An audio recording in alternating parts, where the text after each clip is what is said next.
Hello friends, welcome to our YouTube channel learn with अनैज। आज का ये वीडियो आप लोगों के लिए काफ़ी शानदार होने वाला है दोस्तों। आज के इस वीडियो के अंदर हम फरवरी मंथ की करंट अफेयर के बारे में पढ़ेंगे।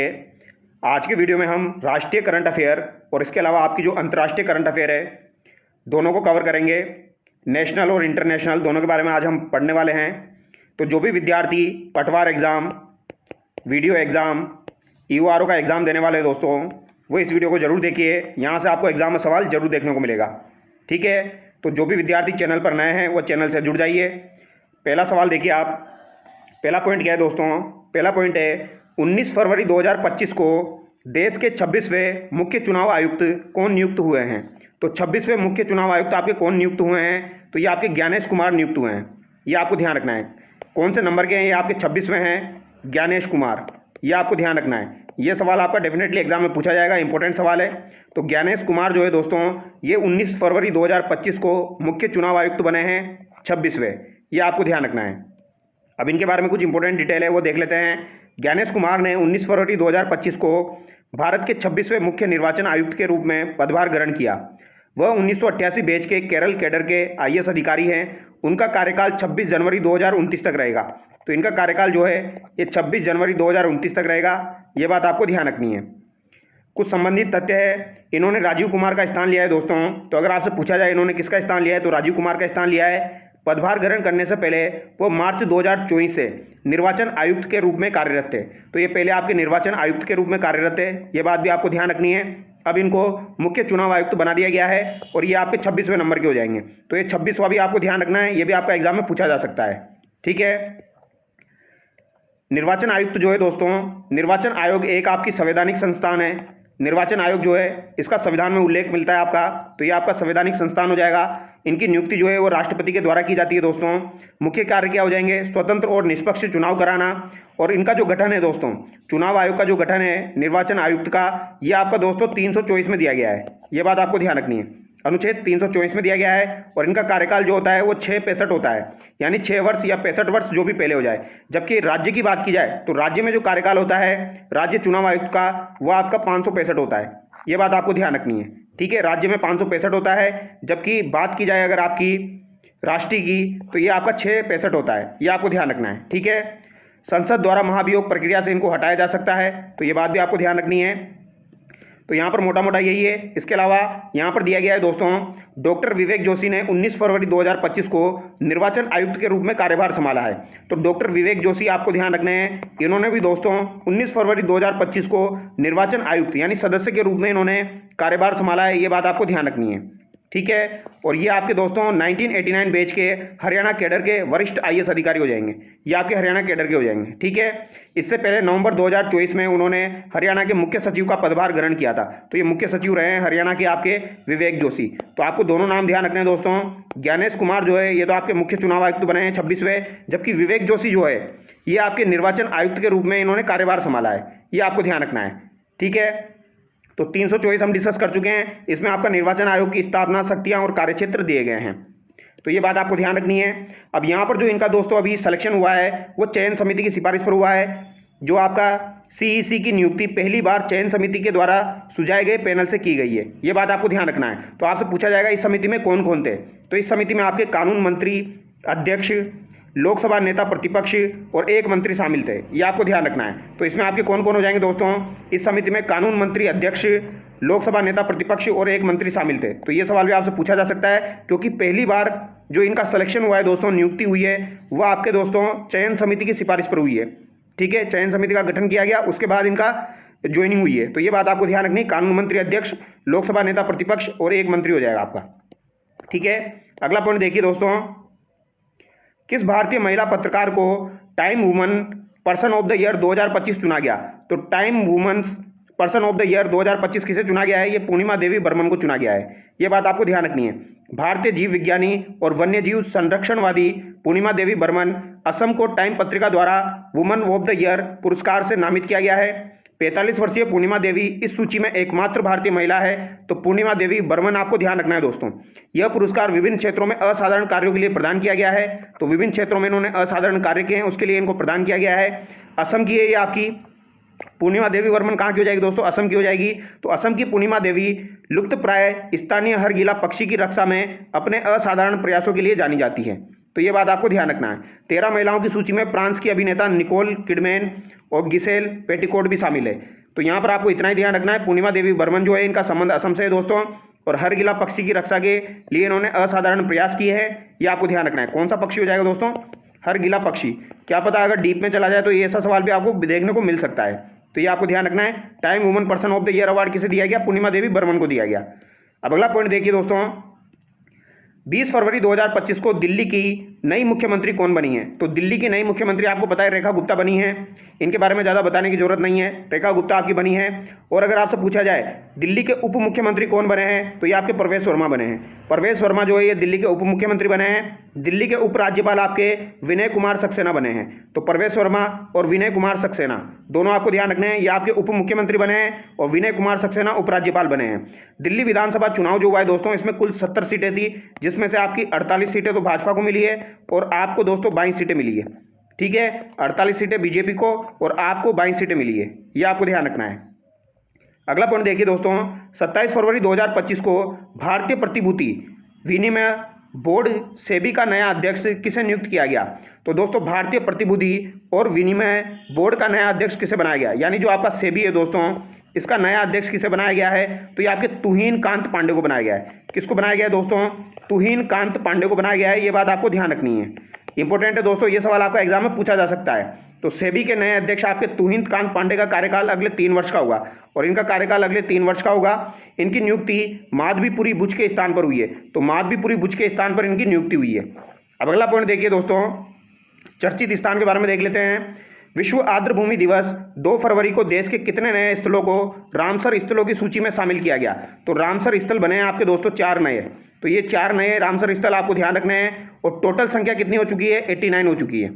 टोटल भारत में जो रामसर स्थलों की संख्या है वो 89 हो चुकी है। अब 4 नए नए कौन से बने आपके, वो आपको ध्यान रखने हैं। एक तो आपका बना है सक्कर कोटई पक्षी अभ्यारण्य तमिलनाडु, सक्कर कोटई पक्षी अभ्यारण्य तमिलनाडु। एक आपका बना है थिरतंगल पक्षी अभ्यारण्य तमिलनाडु। तो सक्कर कोटई और थिरतंगल जो है ये दोनों तमिलनाडु के हो जाएंगे। एक खेचो पलरी बना है आपका सिक्किम से और एक उधवा झील है, ये बनी है झारखंड से। ये आपको ध्यान रखना है। तो एक तो खेचो हो जाएगा और एक आपकी उधवा झील हो जाएगी। तो उधवा तो आपकी झारखंड की हो जाएगी और खेचो पलरी आर्द्रभूमि आपकी सिक्किम की हो जाएगी। ये आपको ध्यान रखना है। खेचो कहाँ की हो जाएगी? सिक्किम की हो जाएगी। सिक्किम को खेचो इस तरीके से ध्यान रख लेना। और उधवा झील झारखंड में हो जाएगी और सक्कर कोटई तमिलनाडु, थिरतंगल पक्षी अभ्यारण्य तमिलनाडु। ये सवाल आपका डेफिनेटली एग्जाम में पूछा जाएगा दोस्तों, इंपॉर्टेंट है। ठीक है, और इनको क्रम से ध्यान रखना, सक्कर कोटई, थिरतंगल, खेचो और उधवा। 2025 की थीम क्या थी? हमारे साझा भविष्य के लिए आर्द्रभूमि की रक्षा। तो हमारे साझा भविष्य के लिए आर्द्रभूमि की रक्षा इसकी थीम थी। अब रामसर स्थलों की संख्या 89 हो चुकी है। भारत रामसर स्थलों की संख्या में एशिया में प्रथम। तो एशिया में रामसर स्थल की संख्या के मामले में भारत जो है वो प्रथम स्थान पर है। और दुनिया की बात की जाए तो दुनिया में तीसरे स्थान पर है। ये आपको ध्यान रखना है। अगर बात की जाए प्रथम स्थान पर भारत है आर्द्रभूमि के मामले में एशिया के अंदर, और पूरे विश्व के अंदर बात की जाए तो तीसरे नंबर पर है आर्द्रभूमि की संख्या के मामले में। आर्द्रभूमि सम्मेलन जो हुआ था आपका दोस्तों 2 फरवरी 1971 को रामसर ईरान में यह सम्मेलन हुआ था। भारत 1982 में इसका सदस्य बना। जैव विविधता की अंतर्राष्ट्रीय महत्व के स्थल होते हैं। सर्वाधिक रामसर स्थल वाला राज्य अगर आपसे पूछा जाए तो तमिलनाडु हो जाएगा। तो सर्वाधिक रामसर स्थल आपको कहाँ पर मिलेंगे? तमिलनाडु में मिलेंगे और उनकी संख्या कितनी हो जाएगी? 20 हो जाएगी। और दूसरा स्थान किसका हो जाएगा? उत्तर प्रदेश का हो जाएगा, यहाँ पर 10 हो जाएगी। तो तमिलनाडु वाला आपको ध्यान रखना है। 20, 89 है टोटल। और जो एशिया के अंदर बात की जाए तो प्रथम स्थान है रामसर स्थलों की संख्या में। विश्व की बात की जाए तो तीसरा स्थान है। हमारा साझा भविष्य के लिए आर्द्रभूमि की रक्षा, सक्कर कोटई, थिरतंगल, खेचो, उधवा। ये आपको ध्यान रखना है। खेचो सिक्किम का हो जाएगा, उधवा झारखंड का हो जाएगा। अगला पॉइंट देखिए, क्षेत्रीय बंगाल की खाड़ी BOB, क्षेत्रीय बंगाल की खाड़ी BOB कार्यक्रम अंतर सरकारी संगठन का अध्यक्ष कौन बना? तो ये भारत बना है दोस्तों। ये बात आपको ध्यान रखनी है। 20 से 22 फरवरी 2025 को मालदीव में क्षेत्रीय बंगाल की खाड़ी कार्यक्रम अंतर सहकारी संगठन की 13वीं गवर्निंग काउंसिलिंग आयोजित हुई है। यह भारत ने औपचारिक रूप से बांग्लादेश से अध्यक्षता ग्रहण की है। तो बांग्लादेश से भारत ने अध्यक्षता ग्रहण की है। ये बात आपको ध्यान रखना है। इस संगठन की सर्वोच्च निर्णयकारी संस्था है। तो ये आपको ध्यान रखना है दोस्तों। क्षेत्रीय बंगाल की खाड़ी कार्यक्रम अंतर सहकारी संगठन का अध्यक्ष कौन बना है? भारत बना है और इसने बांग्लादेश से सदस्यता ग्रहण की है।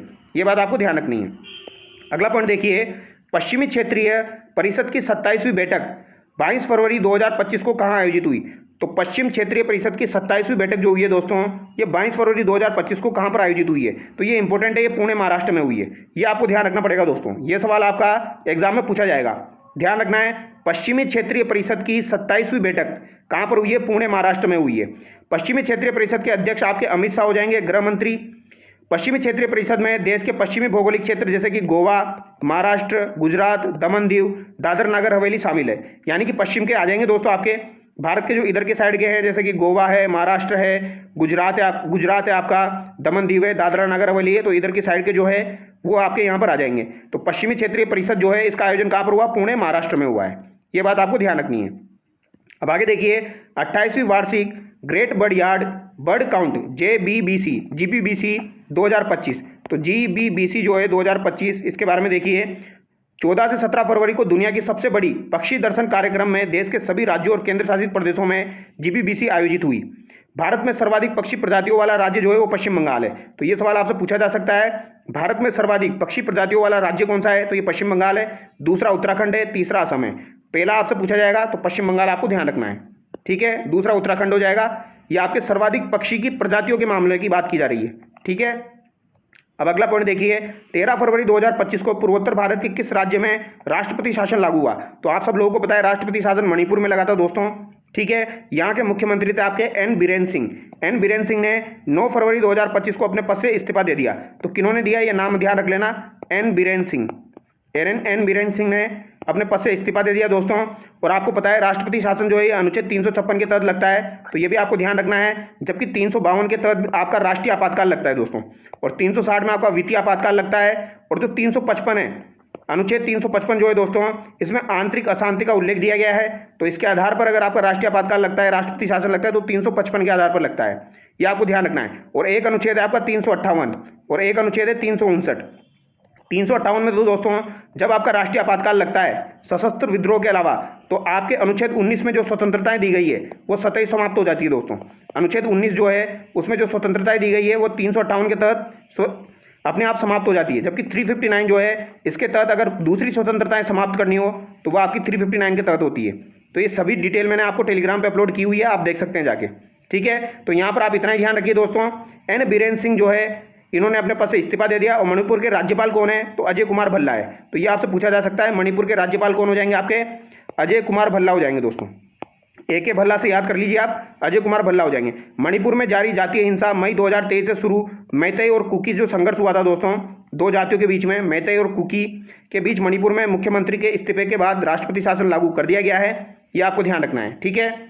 अब अगला पॉइंट देखिए दोस्तों, 10 से 14 फरवरी 2025 को एरो इंडिया वैमानिकी प्रदर्शनी का आयोजन कहाँ किया गया? तो एरो इंडिया वैमानिकी प्रदर्शनी का आयोजन कहाँ पर किया गया? ये बेंगलुरु में किया गया है, ये आपको ध्यान रखना है।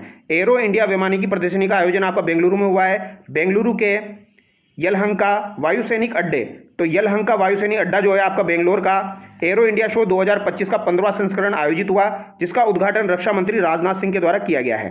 तो राजनाथ सिंह ने यहाँ पर उद्घाटन किया।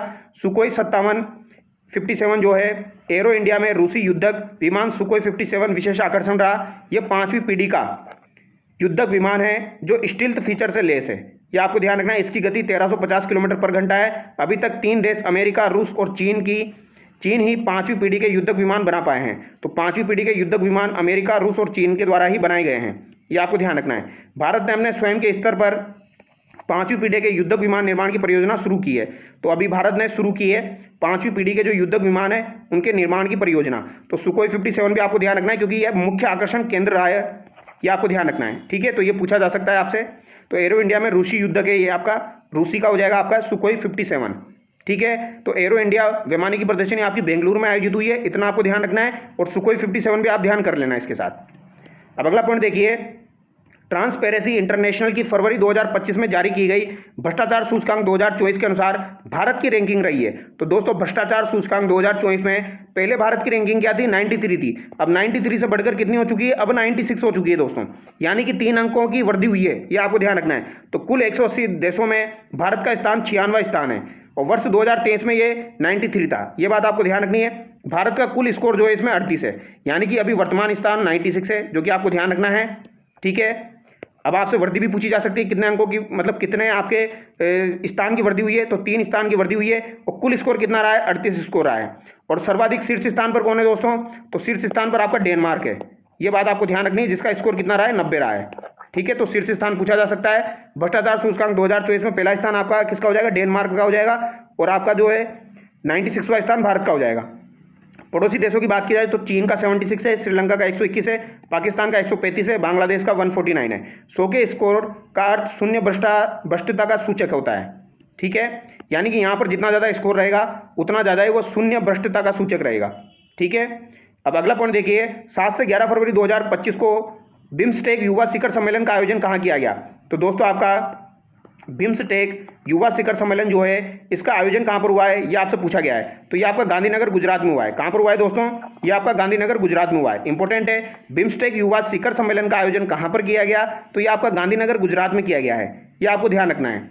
ठीक है, बिम्स्टेक युवा शिखर सम्मेलन का उद्घाटन केंद्रीय मंत्री मनसुख मांडविया के द्वारा किया गया। इसकी घोषणा 2018 में काठमांडू में बिम्स्टेक शिखर सम्मेलन के दौरान की गई थी। इसका उद्देश्य क्या है, बिम्स्टेक देशों के युवाओं को एक एकीकृत मंच लाना। बिम्स्टेक के सदस्य आपके बांग्लादेश है, भूटान है, भारत है, म्यांमार है, नेपाल है, श्रीलंका है और थाईलैंड है। तो बांग्लादेश, भूटान, भारत, ठीक है, म्यांमार, नेपाल, श्रीलंका, थाईलैंड, ये आपको ध्यान रखना है। तो सम्मेलन कहाँ पर हुआ, गांधीनगर गुजरात में हुआ, बिम्स्टेक। अब अगला पॉइंट देखिए, 10 से 14 फरवरी 2025 को भारत में पहली बार अंतर्राष्ट्रीय प्रशासनिक विज्ञान संस्थान का वार्षिक सम्मेलन कहाँ हुआ। तो अंतर्राष्ट्रीय प्रशासनिक विज्ञान संस्थान IIAS का सम्मेलन आपका नई दिल्ली में हुआ है। ठीक है, तो अंतर्राष्ट्रीय प्रशासनिक विज्ञान संस्थान IIAS का वार्षिक सम्मेलन नई दिल्ली में हुआ 10 से 14 फरवरी 2025 को। ये आपको ध्यान रखना है। सम्मेलन में 55 से अधिक देशों ने प्रशासन, शासन, नीति निर्धारण में नवाचारों का पता लगाने का विचार रखा है। तो इतना ध्यान रखना है, अंतर्राष्ट्रीय प्रशासनिक विज्ञान संस्थान जो है इसका वार्षिक सम्मेलन कहाँ हुआ, नई दिल्ली में हुआ है। ठीक है, अब अगला पॉइंट देखिए, 13 फरवरी 2025 को केंद्रीय पंचायती राज मंत्री SP सिंह बघेल द्वारा जारी की गई राज्यों में पंचायतों का हस्तांतरण की स्थिति रैंकिंग में पहला स्थान किसका रहा। तो दोस्तों राज्यों में पंचायतों को हस्तांतरण की स्थिति जो है उसमें एक रैंकिंग निकाली गई है। ठीक है, तो पंचायती राज्य मंत्री है आपके SP सिंह बघेल जो है ये पंचायती राज मंत्री हो जाएंगे आपके। तो राज्यों में पंचायतों के हस्तांतरण की स्थिति में पहली रैंकिंग किसकी है, तो पहली रैंकिंग जो है ये कर्नाटक की है। इंपॉर्टेंट है, ध्यान रखना है, पूछा जा सकता है दोस्तों। पहली रैंकिंग आपकी कर्नाटक की हो जाएगी, जबकि भारत की रैंकिंग इसमें कितनी है, 8वीं रैंकिंग है। भारत की रैंकिंग कितनी हो जाएगी दोस्तों, 8वीं रैंकिंग हो जाएगी। ये आपको ध्यान रखना है, भारत की रैंकिंग कितनी हो जाएगी, 8वीं हो जाएगी। ठीक है, ये आपसे पूछा जा सकता है। तो यहाँ पर इतना ही आपको ध्यान रखना है, कर्नाटक ध्यान रखना है और भारत की रैंकिंग 8वीं है। इस रिपोर्ट में दोस्तों आपके मेघालय, मिजोरम और नागालैंड जो है ये शामिल नहीं है, क्योंकि यहाँ पर 73वां संविधान संशोधन लागू नहीं है। राष्ट्रीय राजधानी दिल्ली भी यहाँ पर शामिल नहीं है, क्योंकि 1990 में यहाँ पर पंचायतें समाप्त कर दी गई थी। चंडीगढ़ जो है यहाँ पर कोई पंचायती नहीं है। तो आपका मेघालय, मिजोरम, नागालैंड और दिल्ली, चंडीगढ़ इसमें शामिल नहीं है। ये आपको ध्यान रखना है। शीर्ष राज्य आपके कर्नाटक, केरल, तमिलनाडु हो जाएंगे। तो कर्नाटक आपको ध्यान रखना है। उत्तर प्रदेश का यहाँ पर 5वां स्थान रहा है और राजस्थान का हस्तांतरण रिपोर्ट में 8वां स्थान रहा है। तो कर्नाटक का जो है वो पहला स्थान है, यूपी का 5वां स्थान है और यहाँ पर दोस्तों राजस्थान का जो है वो 8वां स्थान है। वेरी वेरी इंपॉर्टेंट, ध्यान रखना है। ठीक है, वर्ष 2013-14 की तुलना में 2021-22 में विकेंद्रीकरण 39.9% से बढ़कर 43.9% हो चुका है। तो विकेंद्रीकरण आपका 39.9% से बढ़कर 43 तक पहुँच चुका है दोस्तों। जनजातीय कार्य मंत्रालय द्वारा 16 से 24 फरवरी 2025 को राष्ट्रीय जनजाति आदि महोत्सव, तो राष्ट्रीय जनजाति आदि महोत्सव का आयोजन कहाँ किया गया, तो ये आपका नई दिल्ली में किया गया है दोस्तों। आदि महोत्सव 2025 का उद्घाटन राष्ट्रपति द्रौपदी मुर्मू के द्वारा किया गया। इसका उद्देश्य देश के आदिवासी समुदायों की समृद्ध और विविध पारंपरिक संस्कृति की झलक प्रदान करना है। तो ये बात आपको ध्यान रखनी है। ठीक है, तो राष्ट्रीय जनजाति आदि महोत्सव कहाँ पर हुआ, दिल्ली में हुआ है भैया। ठीक है, अगला पॉइंट देखिए, 18 फरवरी 2025 को केंद्रीय जलमार्ग मंत्री सर्बानंद सोनोवाल ने जलमार्ग 2 पर बने अंतर्देशीय जलमार्ग टर्मिनल का उद्घाटन किया। यह परियोजना की 2 देशों को भारत से जोड़ेगा। यह परियोजना किन 2 देशों को भारत से जोड़ेगा, तो भूटान और बांग्लादेश को जोड़ेगा। यह आपको ध्यान रखना है।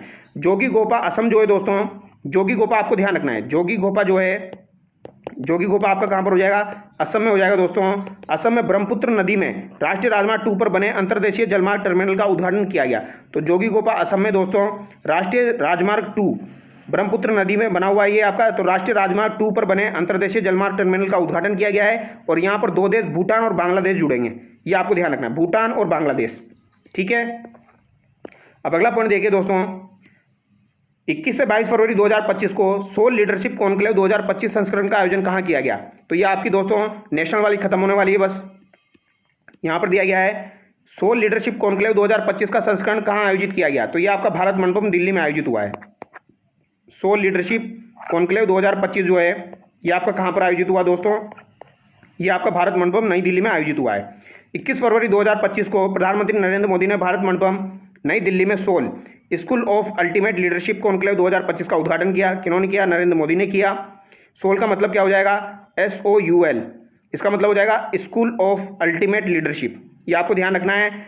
जो विकसित भारत के लिए नेतृत्व विकास में एक महत्वपूर्ण कदम है। यह कार्यक्रम विभिन्न क्षेत्रों में भविष्य के नेताओं को तैयार करने पर केंद्रित है और जिससे वे रणनीतिक निर्णय लेने में अनुकूलनशीलता और समस्या समाधान दृष्टिकोण विकसित कर सकेंगे। और सोल का एक समर्पित कैंपस गिफ्ट सिटी गुजरात के पास स्थापित किया जाएगा। तो ये इंपॉर्टेंट पॉइंट है दोस्तों। यहाँ पर सोल का एक समर्पित कैंपस होगा गिफ्ट सिटी, जिसका नाम क्या होगा आपका? गिफ्ट सिटी जो है ये आपका गुजरात के पास स्थापित किया जाएगा, जो विश्व स्तरीय नेतृत्व प्रशिक्षण प्रदान करेगा। तो दोस्तों सोल का एक समर्पित कैंपस है, वो कहाँ पर स्थापित किया जाएगा? गुजरात में गिफ्ट सिटी। ये आपको ध्यान रखना है। और सोल का आयोजन कहाँ पर हुआ? भारत मंडपम नई दिल्ली में हुआ। अगला पॉइंट देखिए, केंद्र सरकार ने कौशल विकास की 3 योजनाओं को एकीकृत कर किस रूप में संचालित करने का फैसला किया है? तो कौशल विकास की 3 योजनाएं चल रही थी दोस्तों, उनको एकीकृत कर दिया गया है। कौन कौन सी 3 योजनाएं थी? एक तो आपकी हो जाएगी दोस्तों प्रधानमंत्री कौशल विकास योजना 4.0 चल रही थी। इसके अलावा आपकी चल रही थी प्रधानमंत्री नेशनल अप्रेंटिस प्रमोशन स्कीम, और तीसरी आपकी चल रही है जन शिक्षण संस्थान योजना। तो इन तीनों को मर्ज करके center sector of skill India program कर दिया गया है। ये आपको ध्यान रखना है, ठीक है। तो तीनों परियोजनाओं को मर्ज कर दिया गया है। प्रधानमंत्री कौशल विकास योजना, प्रधानमंत्री नेशनल अप्रेंटिस प्रमोशन स्कीम यानी PMNAPS और जन शिक्षण संस्थान JSS, तो इनको मर्ज करके central sector scheme of skill India program में शामिल की गई है। Center sector scheme of skill India program 2025 से अगले 3 वर्षों के लिए लागू होगा। तो आपसे पूछा जा सकता है किन किन योजनाओं को मर्ज किया गया है? तो PMKVVY और यहाँ पर आपका PMNAPS और JSS को मर्ज किया गया है। अब अगला पॉइंट देखिए, देश का पहला AI कंप्यूट पोर्टल। तो देश का पहला AI कंप्यूट पोर्टल देखिए, सरकार India AI compute portal launch करने जा रही है। केंद्रीय मंत्रालयों और राज्य सरकारों समेत प्रमुख स्टेक होल्डर्स इस प्लेटफॉर्म के जरिए कंप्यूटर क्षमता का अनुरोध कर सकेंगे। India AI mission eligible users के लिए करीब 40% कंप्यूटिंग लागत को कवर करेगा। मिशन 14,000 ग्राफिक्स प्रोसेसिंग यूनिट के जरिए शेयर्ड कंप्यूटर रिसोर्सेज की सुविधा देगा। इनमें Yotta data services, E2E networks, Tata communication शामिल है। करीब 70% GPU हाई कैपेसिटी वाले मॉडल, जबकि बाकी 30% कम क्षमता वाले या पुराने जनरेशन के हैं। तो सबसे अधिक कंप्यूट कैपेसिटी योटो डेटा सर्विसेज देगी। तो यहाँ पर इतना ही ध्यान रखना है दोस्तों, देश का AI कंप्यूट पोर्टल जो है वो लॉन्च होगा। संशोधन वक्फ विधेयक, ये इंपॉर्टेंट है दोस्तों, ये आपको ध्यान रखना है, ठीक है। संशोधन वक्फ विधेयक जो है ये आपको ध्यान रखना है। वक्फ संशोधन विधेयक अगस्त 2024 में लोकसभा में पेश किया गया था दोस्तों। इसका मतलब क्या है? संयुक्त संसदीय समिति को भेजा गया था दोस्तों। 14 संशोधनों के बाद 27 फरवरी 2025 को केंद्रीय मंत्रिमंडल की मंजूरी मिली। 27 फरवरी को मंजूरी मिली है इसको, 14 संशोधनों के बाद। तो 14 संशोधन हुए, फिर 27 फरवरी 2025 को इसको मंजूरी मिली है। तो ये इंपॉर्टेंट है, ये आपका एग्जाम में पूछा जाएगा दोस्तों। संसद की आगामी सत्र में संशोधित बिल पेश किया जा सकता है। वक्फ संशोधन विधेयक संयुक्त संसदीय समिति के अध्यक्ष कौन हो जाएंगे? तो ये आपसे पूछा जाए तो ध्यान रखना है, जो आपका वक्फ है दोस्तों, इसके आपके संसदीय समिति के अध्यक्ष कौन हो जाएंगे? तो जगदम्बिका पाल हो जाएंगे, जगदम्बिका पाल, ये आपको ध्यान रखना है। और एक देश एक चुनाव संयुक्त संसदीय समिति के अध्यक्ष आपके PP चौधरी हैं। एक देश एक चुनाव संयुक्त संसदीय समिति के अध्यक्ष तो आपके PP चौधरी हो जाएंगे, जबकि वक्फ की बात की जाए तो जगदम्बिका पाल हो जाएगा। ये आपको ध्यान रखना है, जगदम्बिका पाल। और अगर आपसे एक देश एक चुनाव की बात की जाए तो PP चौधरी यहाँ पर अध्यक्ष होंगे। अगला पॉइंट देखिए, प्रधानमंत्री फसल बीमा योजना अपना 9 वर्ष पूर्ण कर चुकी है दोस्तों। तो ये आपकी शुरू हुई थी 18 फरवरी 2016 को। प्रधानमंत्री फसल बीमा योजना ये 9 वर्ष कंप्लीट कर चुकी है, ठीक है। इसका उद्देश्य आपको पता लग रहा होगा, किसानों को अत्याशित प्राकृतिक खतरों के कारण होने वाले फसल खराबे के अहम उपाय करना। पुनर्गठित मौसम आधारित फसल बीमा योजना मौसम सूचकांक पर आधारित है। तो ये मौसम सूचकांक पर आधारित है। टैगलाइन क्या है? मेरी पॉलिसी मेरे हाथ। इसकी टैगलाइन थी मेरी पॉलिसी मेरे हाथ। और मृदा स्वास्थ्य कार्ड योजना आपकी 19 फरवरी 2015 को सूरतगढ़ गंगानगर से शुरू हुई थी, जो कि अपना 1 दशक पूरा कर चुकी है। ये आपको ध्यान रखना है, ठीक है। अब यहाँ पर सुपरफास्ट में कुछ इंपॉर्टेंट चीज़ें हैं वो देख लेते हैं। जैसे कि आपका investment Madhya Pradesh global summit है, इतना इंपॉर्टेंट नहीं है, इतना ध्यान रखिए। Invest Madhya Pradesh global summit जो है ये 24-25 फरवरी 2025 को भोपाल में आयोजित हुआ। भोपाल में invest Madhya Pradesh global summit का आयोजन हुआ है। 2 दिन में 26.61 लाख करोड़ के एमओयू संपन्न हुए हैं। तो ये आपका दोस्तों मध्य प्रदेश से संबंधित है। लेकिन आपको इतना पूछा जा सकता है, invest Madhya Pradesh global summit कहाँ पर हुआ? भोपाल में हुआ। अगला देखिए दोस्तों, वनतारा को मिला प्राणी मित्र राष्ट्रीय पुरस्कार। ये पूछा जा सकता है आपसे दोस्तों, वनतारा जो है इसको प्राणी मित्र पुरस्कार मिला है, राष्ट्रीय पुरस्कार। गुजरात के जामनगर में स्थित अनंत अंबानी जो है दोस्तों, इनके वनतारा का केंद्र जो है, केंद्र सरकार द्वारा राष्ट्रीय पुरस्कार प्राणी मित्र दिया गया है इनको। यह पुरस्कार वनतारा के अंतर्गत आने वाले राधे कृष्ण मंदिर, यहाँ पर हाथी कल्याण ट्रस्ट है दोस्तों, हाथियों के बचाव, उपचार और आजीवन देखभाल में उनके योगदान के लिए दिया गया है। तो ये वनतारा को दिया गया है आपका प्राणी मित्र राष्ट्रीय पुरस्कार। ये आपको ध्यान रखना है। राष्ट्रीय विज्ञान दिवस 2025 आपका कब मनाया गया? तो 28 फरवरी को राष्ट्रीय विज्ञान दिवस मनाया गया। ये आपको ध्यान रखना है। इस वर्ष की थीम क्या हो जाएगी? वैश्विक अनुसंधान एवं नवाचार में भारतीय युवाओं को विकसित भारत के लिए वैश्विक नेतृत्व हेतु सशक्त बनाना। अगला पॉइंट देखिए, संसद की कार्यवाही 6 और भाषाओं में उपलब्ध कराना शुरू हो गया है। तो संसद की कार्यवाही 6 और भाषाओं में आपकी शुरू करवाई जाएगी दोस्तों, ये आपको ध्यान रखना है। इनमें संस्कृत, उर्दू, बोडो, डोगरी, मैथिली, मणिपुरी शामिल है। तो संस्कृत शामिल है, उर्दू शामिल है, बोडो शामिल है, डोगरी शामिल है, मैथिली शामिल है, मणिपुरी शामिल है। हिंदी, अंग्रेजी के अलावा 10 भाषाओं में यह कार्यवाही पहले से ही उपलब्ध कराई जा रही है। अब एक इंपॉर्टेंट पॉइंट ध्यान रखिए दोस्तों, महाराष्ट्र में देश की पहली एआई यूनिवर्सिटी स्थापित होगी। तो ये सवाल आपसे पूछा जा सकता है, पहली एआई यूनिवर्सिटी जो है दोस्तों, ये आपकी कहाँ पर स्थापित होगी? तो ये आपकी महाराष्ट्र में स्थापित होगी, क्योंकि देश की पहली है, इस वजह से आपके एग्जाम में पूछी जा सकती है। केंद्र सरकार ने राष्ट्रीय सफाई कर्मचारी आयोग का कार्यकाल कितना बढ़ा दिया है? तो 31 मार्च 2028 तक बढ़ा दिया है दोस्तों। तो राष्ट्रीय सफाई कर्मचारी आयोग का जो कार्यकाल है वह 31 मार्च 2028 तक बढ़ाया गया है। और कौशल भारत कार्यक्रम जो है उसको 2026 तक जारी रखने की मंजूरी मिली है।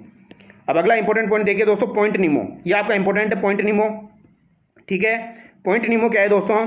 पृथ्वी की जो सबसे दूरस्थ लोकेशन है वो है आपकी पॉइंट नीमो, जहां पहुंचकर भारतीय नौसेना की 2 महिला अफसर कमांडर ने दिलना के और रूपा ए ने तिरंगा फहराकर इतिहास रचा है। तो दिलना देना रूपा को, तो दिलना देना रूपा को, तो दिलना और रूपा, ये आपको ध्यान रखना है। इन्होंने दोस्तों पॉइंट नीमो पर पहुंचकर तिरंगा फहराया है, ये बात आपको ध्यान रखनी है।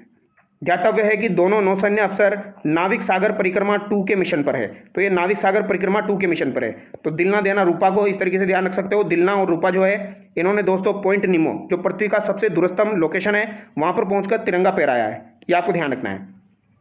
भारत टेक्स 2025 नई दिल्ली में 14 से 17 फरवरी 2025 को भारत टेक्स का आयोजन किया गया।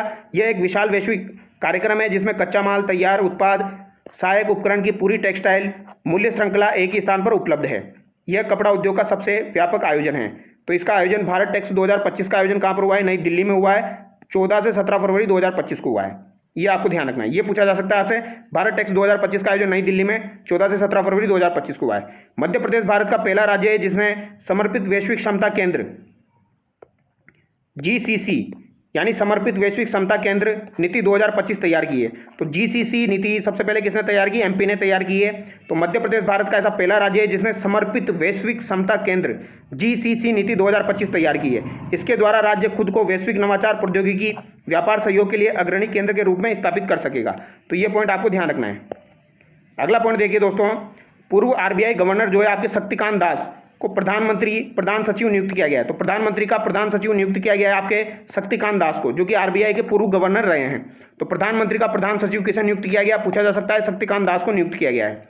भारत ऊर्जा सप्ताह 2025 यशोभूमि में तीसरे भारत ऊर्जा सप्ताह की शुरुआत प्रधानमंत्री नरेंद्र मोदी ने 11 फरवरी 2025 को अपने वीडियो संदेश के माध्यम से की है।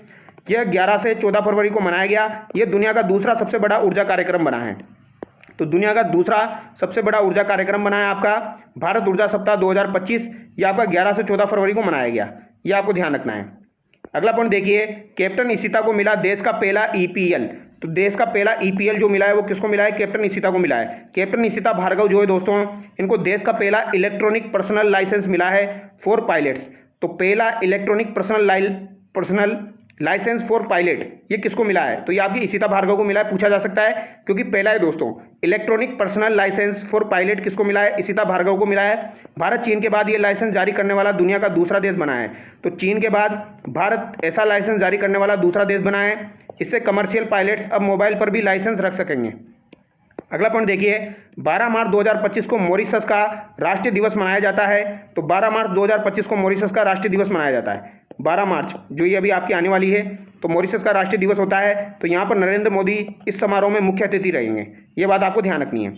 उत्तर प्रदेश विधानसभा भारत की पहली अनुवाद सुविधा लागू करने वाली विधायी संख्या बनी है। तो ये आपको ध्यान रखना है, पहली अनुवाद सुविधा लागू करने वाली विधायी संख्या बनी है उत्तर प्रदेश विधानसभा। अब नेक्स्ट पॉइंट है दोस्तों, आपके 2 पॉइंट बचे हुए हैं, जिसमें आपका यहाँ पर दोस्तों नेशनल खत्म हो जाएगा, फिर इंटरनेशनल आपका थोड़ा सा है बस, ठीक है। भारतीय बीमा विनियामक विकास प्राधिकरण हैदराबाद ने बीमा अधिनियम 1938 की समीक्षा के लिए दिनेश कुमार खारा की अध्यक्षता में 7 सदस्यीय समिति का गठन फरवरी 2025 में किया है। तो भारतीय बीमा विनियामक और विकास प्राधिकरण जो है IRDAI हैदराबाद ने बीमा अधिनियम 1938 की जांच की समीक्षा के लिए, तो ये ध्यान रखना आपको, बीमा अधिनियम 1938 की जांच के लिए दिनेश कुमार खारा की अध्यक्षता में 7 सदस्यीय समिति का गठन किया है। ये बात आपको ध्यान रखना है, दिनेश कुमार खारा जो है इनका संबंध हो जाएगा आपका बीमा अधिनियम 1938 के तहत जो समिति गठित की गई है, ये आपको ध्यान रखना है, उसके अध्यक्ष हो जाएंगे। Advantage Assam 2.0 summit act east policy से जुड़ा असम का निवेश सम्मेलन है, आपका नाम से पता लग रहा है, जिसका उद्घाटन प्रधानमंत्री नरेंद्र मोदी ने 26 फरवरी 2025 को किया है। ये बात आपको ध्यान रखनी है, ठीक है। अगला पॉइंट देखिए दोस्तों, अब यहाँ पर हम अंतर्राष्ट्रीय परिदृश्य आपका शुरू कर रहे हैं, फरवरी 2025 का, ज़्यादा बड़ा नहीं है, अभी फटाफट से आपका कंप्लीट हो जाएगा, ठीक है। और इंपॉर्टेंट पॉइंट्स है तो ये आपको ध्यान रखने पड़ेंगे, जैसे कि अंतर्राष्ट्रीय बिग कैट अलायंस जो है दोस्तों, इंपॉर्टेंट है, बिग कैट अलायंस जो है इसमें कुल कितने सदस्य देश है, तो इसमें कुल 27 सदस्य देश है, ये आपसे पूछा जा सकता है। बिग कैट अलायंस जो है दोस्तों, इसमें आपके बिग कैट अलायंस जो है इसमें आपके 27 सदस्य हैं, ये आपको ध्यान रखना है। इंटरनेशनल बिग कैट अलायंस में आपके 27 सदस्य हैं, और इसमें दोस्तों आपके 7 बिग कैट आते हैं, बाघ, शेर, तेंदुआ, हिम तेंदुआ, चीता, जगुआर और प्यूमा, ये आपको ध्यान रखना है। यानी कि बाघ आ जाएगा, शेर आ जाएगा, तेंदुआ आ जाएगा, हिम तेंदुआ है, चीता है, जगुआर है, प्यूमा है, ठीक है। अब यहाँ पर कुछ इंपॉर्टेंट पॉइंट है, जैसे कि सदस्य देश तो 27 हो जाएंगे। तो यहाँ पर घोषणा वर्ष है इसका 9 अप्रैल 2023 में इसकी घोषणा हुई थी, सचिवालय मुख्यालय इसका भारत में होगा, इतना आपको ध्यान रखना है। अगला पॉइंट देखिए, 11 फरवरी 2025 को आर्टिफिशियल इंटेलिजेंस पर वैश्विक शिखर सम्मेलन का आयोजन कहाँ किया गया, वेरी वेरी इंपॉर्टेंट है। तो AI का वैश्विक शिखर सम्मेलन आपका कहाँ पर हुआ है, पेरिस फ्रांस में हुआ है, ये बात आपको ध्यान रखनी है। पेरिस फ्रांस के अंदर दोस्तों आपका AI शिखर सम्मेलन, वैश्विक शिखर सम्मेलन हुआ है, ठीक है, 11 फरवरी 2025 को। तो वैश्विक AI शिखर सम्मेलन पेरिस में आयोजित किया गया। सम्मेलन में भारत, चीन, फ्रांस सहित कई देशों ने समझौते पर हस्ताक्षर किए, जबकि ब्रिटेन और अमेरिका ने इस पर असहमति जताई। तो ब्रिटेन और अमेरिका ने असहमति जताई। अब यहाँ पर इंपॉर्टेंट क्या ध्यान रखना है आपको, इस सम्मेलन में भारत का प्रतिनिधित्व प्रधानमंत्री नरेंद्र मोदी ने किया। फ्रांस के राष्ट्रपति एमेनुएल मैक्रों की अध्यक्षता में भारत ने सह अध्यक्ष की भूमिका निभाई। तो यहाँ पर दोस्तों फ्रांस के राष्ट्रपति है एमेनुएल मैक्रों की अध्यक्षता में भारत ने सह अध्यक्ष की भूमिका निभाई है, ये आपको ध्यान रखना है। तो सह अध्यक्ष की भूमिका भारत ने निभाई यहाँ पर, और इमेनुएल मैक्रो जो है ये आपके फ्रांस के राष्ट्रपति है, इन्होंने अध्यक्षता की, लेकिन सह अध्यक्षता भारत के द्वारा भी की गई, ये भी आपको ध्यान रखना है। वर्ष 2026 का AI वैश्विक शिखर सम्मेलन की मेजबानी भारत को मिली, तो ये वेरी वेरी इंपॉर्टेंट है। 2026 का जो वैश्विक AI शिखर सम्मेलन होगा ये आपका कहाँ पर होगा, भारत में होगा। और अभी वर्तमान का जो हुआ है वो कहाँ पर हुआ है, आपका पेरिस फ्रांस में हुआ है। दोनों वेरी वेरी इंपॉर्टेंट पॉइंट है, आप मान लीजिए ये सवाल छप चुका है। AI फाउंडेशन और काउंसिलिंग फॉर सस्टेनेबल AI, ये इसकी स्थापना है। अगला पॉइंट देखिए, प्रधानमंत्री मोदी की फ्रांस यात्रा। तो प्रधानमंत्री मोदी की फ्रांस यात्रा आप देखिए दोस्तों, 10 से 12 फरवरी 2025 को प्रधानमंत्री नरेंद्र मोदी फ्रांस की यात्रा पर रहे। इस दौरान दोनों देशों के मध्य 10 MOU हुए। तो 10 से 12 फरवरी को ये फ्रांस की यात्रा पर रहे हैं, ठीक है, फ्रांस की यात्रा पर ये रहे हैं। PM मोदी ने फ्रांस को पिनाका रॉकेट सिस्टम देने की पेशकश की है। तो पिनाका रॉकेट जो है दोस्तों इसको देने की पेशकश की है। मोदी मैक्रो ने मार्सिले में भारतीय वाणिज्य दूतावास का उद्घाटन भी किया। तो मोदी और मैक्रो ने मिलकर दोस्तों मार्सिले जो है वहाँ पर भारतीय वाणिज्यिक दूतावास का उद्घाटन भी किया है। तो यहाँ पर 3 पॉइंट है। प्रधानमंत्री मोदी ने पहली बात तो फ्रांस की यात्रा की, वो आपको इससे पता लग रहा है क्योंकि 11 फरवरी दोस्तों यहाँ पर आप देखिए 11 फरवरी 2025 को तो आपका पेरिस फ्रांस में वैश्विक AI शिखर सम्मेलन हुआ है, और इसी समय की बात की जा रही है 10 से 12 फरवरी 2025 की, ठीक है। तो फ्रांस की यात्रा इन्होंने की, 10 MOU साइन हुए, पिनाका रॉकेट सिस्टम देने की पेशकश की है। तो ये आपको ध्यान रखना, पिनाका रॉकेट देने की सिस्टम को पेशकश की है, यानी पिनाका रॉकेट इनको दिया जाएगा, सिस्टम देने की पेशकश की है। मोदी मैक्रो ने मार्सिले में भारतीय वाणिज्य दूतावास का उद्घाटन किया है, ये पॉइंट आपको ध्यान रखना है। अब अगला पॉइंट देखिए दोस्तों, 10 से 13 फरवरी 2025 को विश्व सरकार शिखर सम्मेलन 2025 के 12वें संस्करण का आयोजन कहाँ पर हुआ। तो विश्व सरकार शिखर सम्मेलन 2025 जो है दोस्तों, विश्व सरकार शिखर सम्मेलन 2025 जो है आपका, विश्व सरकार शिखर सम्मेलन 2025 जो है इसका 12वां संस्करण का आयोजन हुआ है। कहाँ पर हुआ? दुबई यूएई में हुआ है। तो दुबई यूएई के अंदर इसका आयोजन हुआ है, ये बात आपको ध्यान रखनी है। तो विश्व सरकार शिखर सम्मेलन, इसको ऐसे याद रखिए दोस्तों, सरकार तो दुबई की है, सरकार तो दुबई की है। तो विश्व सरकार शिखर सम्मेलन 2025 का आयोजन दुबई यूएई में किया गया। अब 12वें विश्व शिखर सरकार सम्मेलन का विषय क्या रहा? भविष्य की सरकारों को आकार देना। तो भविष्य की सरकारों को आकार देना। सम्मेलन में भारत का प्रतिनिधित्व किसने किया? तो केंद्रीय पर्यावरण मंत्री आपके भूपेंद्र यादव ने किया है यहाँ पर, ठीक है। तो सरकार शिखर सम्मेलन में दोस्तों भारत का प्रतिनिधित्व किसने किया? भूपेंद्र यादव ने किया, ये आपको ध्यान रखना है। 16 से 17 फरवरी 2025 को 8वां हिंद महासागर सम्मेलन कहाँ आयोजित हुआ? वेरी वेरी इंपॉर्टेंट है, यह आपका मस्कट ओमान में आयोजित हुआ है। कहाँ पर आयोजित हुआ दोस्तों? मस्कट ओमान जो है, यहाँ पर आपका दोस्तों हिंद महासागर शिखर सम्मेलन आयोजित हुआ है। तो हिंद महासागर सम्मेलन जो है ये आपका कहाँ पर आयोजित हुआ? मस्कट ओमान में आयोजित हुआ है। तो 8वें हिंद महासागर सम्मेलन का विषय क्या हो जाएगा? समुद्री साझेदारी के नए क्षितिज की यात्राएं। तो समुद्री साझेदारी की नए क्षितिज की यात्राएं जो है वो इसका विषय हो जाएगा। सम्मेलन में भारत का प्रतिनिधित्व यहाँ पर जयशंकर ने किया है दोस्तों, जो आपका हिंद महासागर है इसका प्रतिनिधित्व जयशंकर ने किया, जबकि आपका सरकार शिखर सम्मेलन हुआ है इसका प्रतिनिधित्व भूपेंद्र यादव ने किया है। हिंद महासागर सम्मेलन की शुरुआत इंडिया फाउंडेशन ने 2016 में सिंगापुर से की थी और 30 देशों ने यहाँ पर भाग लिया था। तो 2016 में इसकी शुरुआत हुई थी। अगला पॉइंट देखिए, कतर के अमीर शेख की भारत यात्रा। तो कतर का जो अमीर शेख है इसकी भारत यात्रा देखिए 18 फरवरी 2025 को कतर के अमीर शेख, तो कतर के जो आपके अमीर शेख तमीम बिन हमद अल सानी भारत की राजकीय यात्रा पर रहे। तो ये आपको ध्यान रखना है दोस्तों, कतर के अमीर शेख भारत की यात्रा पर रहे हैं 18 फरवरी 2025 को, ये पॉइंट आपको ध्यान रखना है, ठीक है। प्रधानमंत्री मोदी और अमीर शेख के बीच द्विपक्षीय वार्ता के दौरान 2 समझौतों और 5 समझौता ज्ञापनों पर हस्ताक्षर हुए। समझौतों में रणनीतिक साझेदारी और दोहरे कराधान बचाव शामिल है। अगला पॉइंट देखिए, प्रधानमंत्री नरेंद्र मोदी की अमेरिका यात्रा। तो दोस्तों अमेरिका की यात्रा भी इन्होंने की है 14 फरवरी 2025 को। ये आपके दोस्तों 10, 11, 12 फरवरी को तो फ्रांस में थे, 14 फरवरी की बात की जा रही है, अमेरिका की यात्रा इन्होंने की। इस दौरान अमेरिकी राष्ट्रपति डोनाल्ड ट्रंप और पीएम मोदी में द्विपक्षीय वार्ता हुई है। प्रमुख निष्कर्ष क्या निकला? क्वाड को मजबूत बनाया जाए, जिसमें भारत, अमेरिका, ऑस्ट्रेलिया और जापान शामिल है। तो क्वाड जो है इसमें भारत, अमेरिका है और ऑस्ट्रेलिया और जापान है, तो इसको मजबूत बनाया जाए। वर्ष 2025 में क्वाड सम्मेलन भारत में प्रस्तावित है। तो क्वाड सम्मेलन वर्ष 2025 का भारत में प्रस्तावित है। अमेरिका का 5वीं पीढ़ी का स्टील्थ विमान F-35 भारत को मिलेगा। तो 5वीं पीढ़ी का F-35 विमान जो है ये भारत को मिलेगा। Transforming the relationship utilizing strategic technology पहल की घोषणा हुई है। इसके द्वारा GSLV Mk2 द्वारा निसार की लॉन्चिंग होगी। सेमीकंडक्टर उन्नत AI सिस्टम जैसे विषयों पर सहमति बनी है। तो ये पॉइंट आपको ध्यान रखना है। अमेरिका का गोल्ड कार्ड, अमेरिकी राष्ट्रपति डोनाल्ड ट्रंप ने 26 फरवरी 2025 को अमेरिका की स्थायी नागरिकता चाहने वालों के लिए गोल्ड कार्ड का नाम का नया निवेशक वीजा कार्यक्रम शुरू करने का ऐलान किया है। तो अमेरिका का गोल्ड कार्ड, ये ध्यान रखना है आपको, ठीक है। गोल्ड कार्ड उसे मिलेगा जो अमेरिका में $50 लाख का निवेश करेगा। तो $50 लाख का जो निवेश करेगा उसे गोल्ड कार्ड मिलेगा, ये आपको ध्यान रखना है। ये अमेरिका के EB-5 वीज़ा की जगह लेगा जो 35 वर्ष से लागू है। आप तो इतना ध्यान रखिए, अमेरिका का गोल्ड कार्ड है, किसको मिलेगा? $50 लाख जो निवेश करेगा, लगभग 44 करोड़ रुपए।